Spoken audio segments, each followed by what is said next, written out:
Hey you guys, welcome back to the channel, and I want to thank you guys all for liking, sharing, subscribing. I really didn't think the channel would go as far as this, and as long as we continue to doing the work and being sincere about what it is we're doing, I can't wait to see where this community goes. So if you haven't already, subscribe to the channel, like, share, like I said, subscribe, comment, questions, concerns, anything you have, bring them forth, because it's going to be, I just want this place to be one where you can ask your questions and we try to work it out. And if we can't, then we work a little bit closer together in order to make that happen. So again, thank you so very much for being here.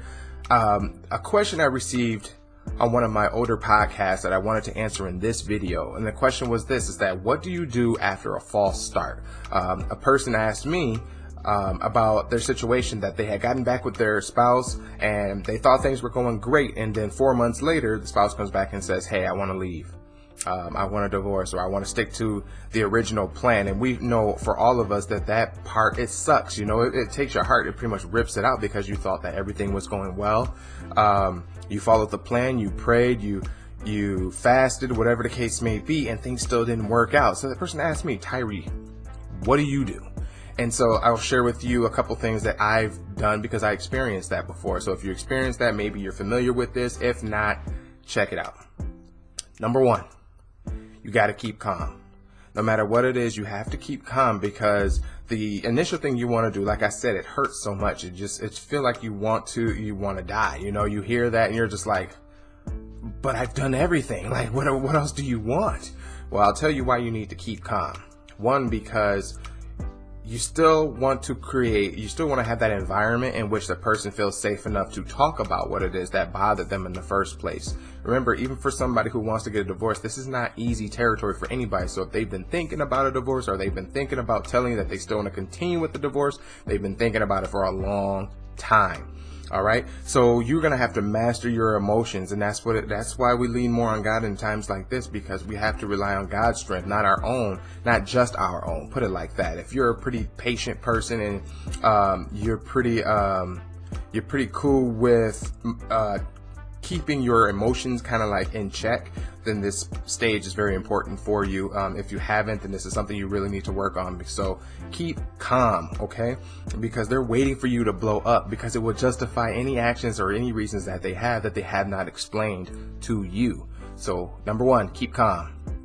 Number two, you need to pray quickly, okay? Pray quickly. And I don't mean, dropping down on your knees as they tell you this information. I don't mean drop down and say, oh Lord, please, do something about this, because that really turns off a prodigal spouse. I'll be honest with you. It turns them off, and it leaves you no room for dignity or any sense of strength, and it just doesn't create a very good scene at that point in time. And so, like I said, I know it's tough, but do not fall apart.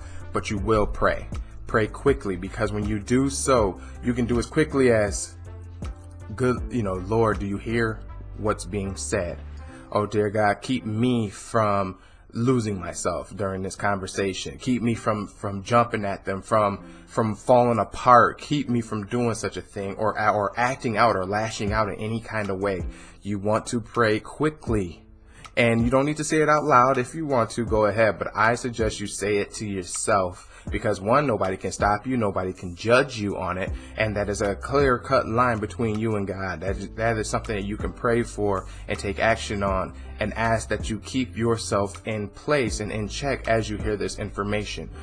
The point is that our best self is going to be presented no matter what happens, because that's the point of being in your stand, is to be confident and assured that no matter what happens, God has you in a place of peace and a place of calmness in order to handle the storm that is coming your way. Step number 3, ask why. You can ask why. You don't need to just hear it and then accept it, and I'm telling you to be quiet and going about your day. That's not what I mean. Ask why with that clear tone, or that calm tone. I mean, ask them, well, why do you still feel this way? Okay, ask them that. Why do they still feel this way? If you ask them that, what happens is you're still letting them know through meta thinking that the bridge for communication is still available, that you could still talk, that you're an adult, that you are not just an adult or a spouse, you're you're cognizant of the situation and you're able to handle it with some grace. Ask why. And if they're willing to tell you, most times they are going to tell you. The answer will probably be pretty short, like as simple as saying, I'm unhappy, or things have not changed, or, you know what I'm saying? But that's okay if they mention that. It's okay if they want to use a short answer like that. I'm going to tell you why, because step four, the reason why they can ask you something or tell you something so short is because when you do ask them, is that all? Okay, well, ask them, is that all?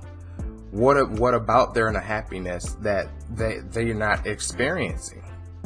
And some spouses will go ahead and explain what it is that's on their mind. They'll tell you, well, it's the way that we deal with the kids, or it's the way that the money situation is happening, or we get into an argument too much.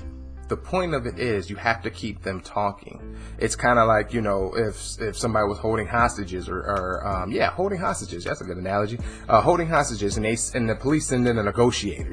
They negotiate because not only because they want to defuse the situation, they want to keep the kidnapper or whatever talking, because then we can find out what is it that they want. What is it exactly do they want?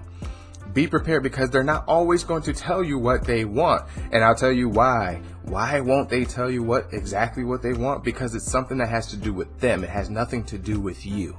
If they're unwilling to tell you exactly what it is, it means that they're having an internal battle with themselves, and it has nothing to do with you. That is why I tell you to stay calm, because when we hear that, that's a personal attack. That means that the person, the other partner who is trying to separate the marriage, has the inability to accept what it is that is bothering them. So they will turn around and use it on you. And if you react in any certain kind of way, well, then you justify their actions. You give them something to hide behind. And we're not going to do that.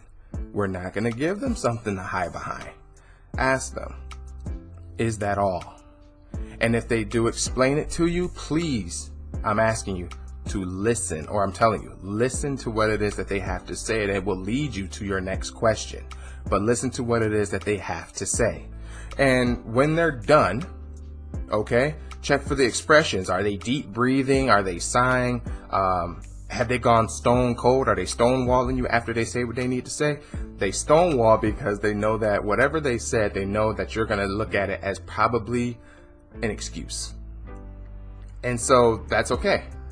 Let them stonewall, because it won't change who you are, because like I said, you've remained calm, you've prayed about it, and you've asked. You've done all these things. Your emotions are not even a part of it anymore.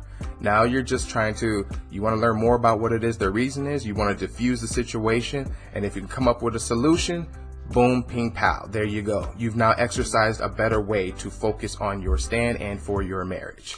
So use those 4 tips. And step number 5, I do believe, last tip is thank them.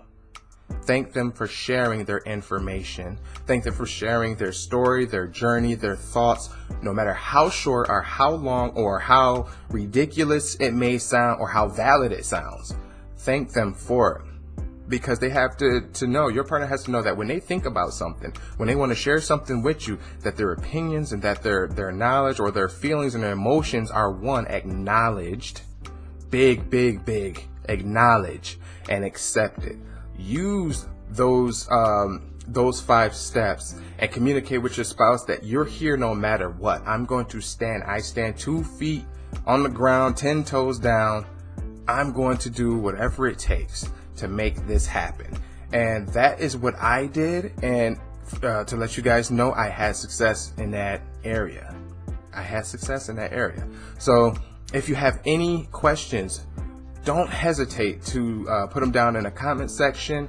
You can, if you have extra you want to add on to, please share that information not only with myself, but with other listeners, other viewers. We can add it into the podcast. Like I said, I just want to grow this community, and our goal is to make sure that we are doing our part. We're doing our part as standards to let it be known to a prodigal spouse, no matter where they are, that they can reach out, that they can sit down and listen and talk, and we can reach a decision or unity or reunifying marriages back in the homes.